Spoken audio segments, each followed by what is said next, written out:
You know those moments, those quiet observations that hit you like a cold splash of water, making you question everything you thought you knew about someone.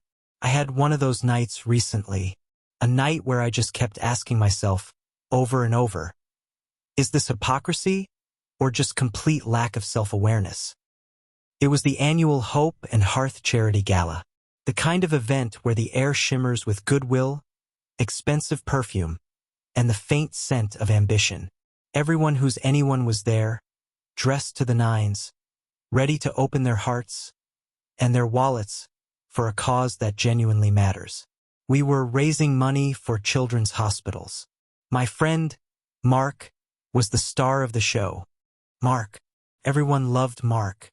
He built Hope and Hearth from the ground up, a true humanitarian, always talking about empathy, about giving back, about the responsibility we all have to those less fortunate. He spoke with such passion, such conviction, that you couldn't help but be moved. He had this way of making you believe that he was the embodiment of everything good in the world. He was the reason I started volunteering so much of my own time. The night was a whirlwind. Auctions, heartfelt testimonials, gourmet food, all for the kids. I saw Mark circulate, effortlessly charming donors, always with a kind word, a genuine laugh. I felt a surge of pride, thinking, this is what true leadership looks like. But then, I overheard something. Just a whisper, really. And it was enough. I was by the coat check, waiting for my turn, when I heard it. Mark's voice, hushed, but undeniably sharp. He was talking to his assistant, just around the corner. No, no, and oh. Mark hissed, his voice like sandpaper. I told you no expense on that local orphanage partnership. It's a dead end. We're getting minimal PR out of it, and the overhead is astronomical. Cut it. Completely. My blood ran cold. The local orphanage partnership? That was one of the first initiatives Mark ever championed, the one he used in all his early fundraising pitches. He spoke about it with tears in his eyes. He said it was the heart of Hope and Hearth. And now, he was dismissing it just like that. Minimal PR. Astronomical overhead. Not the children aren't benefiting enough. Not we found a more effective way. Just pure, cold, business calculations. His assistant, bless her heart, tried to interject. But Mark, the children, they really depend on our consistent support. And the local community connection is so strong. Dependence is not sustainability, Brenda, he snapped. Look, we need to optimize for impact metrics. And frankly, this gala, this is where the real impact is. High net worth individuals. Public visibility. That's how you grow an organization. The orphanage is a distraction. End of story. I felt a knot form in my stomach. Just minutes before, he was on stage, practically weeping about the plight of vulnerable children. Now, he was ruthlessly cutting ties with the very people he claimed to champion, all for impact metrics and public visibility.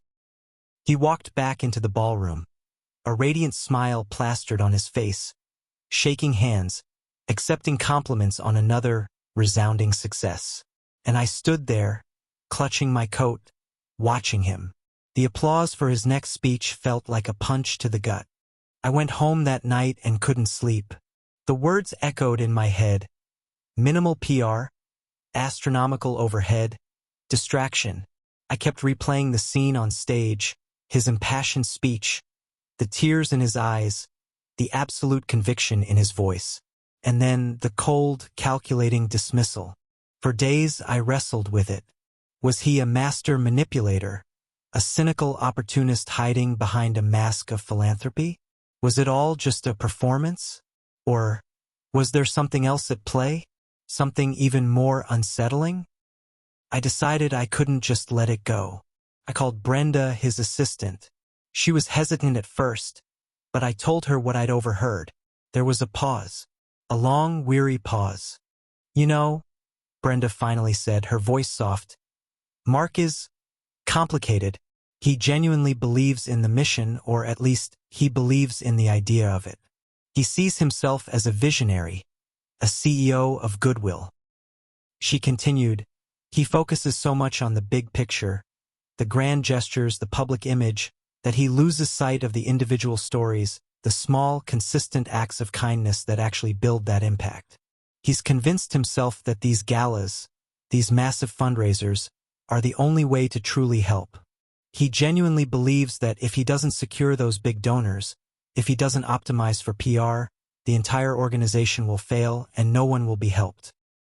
That's when it hit me. It wasn't just hypocrisy. It was a profound, almost terrifying lack of self-awareness. He wasn't trying to be deceitful. He had genuinely convinced himself that the means justified the ends, to the point where he couldn't see the contradiction in his own actions. He was so consumed by the idea of being a hero, so focused on the metrics of helping, that he'd forgotten what helping actually feels like. He'd become a caricature of his own noble intentions. And the heartbreaking truth? He probably still sleeps soundly at night, genuinely believing he's doing good, completely oblivious to the pain he causes or the values he sacrifices along the way. And sometimes you just have to ask, is this hypocrisy or just complete lack of self-awareness? And sometimes the answer is far more disturbing than you ever imagined.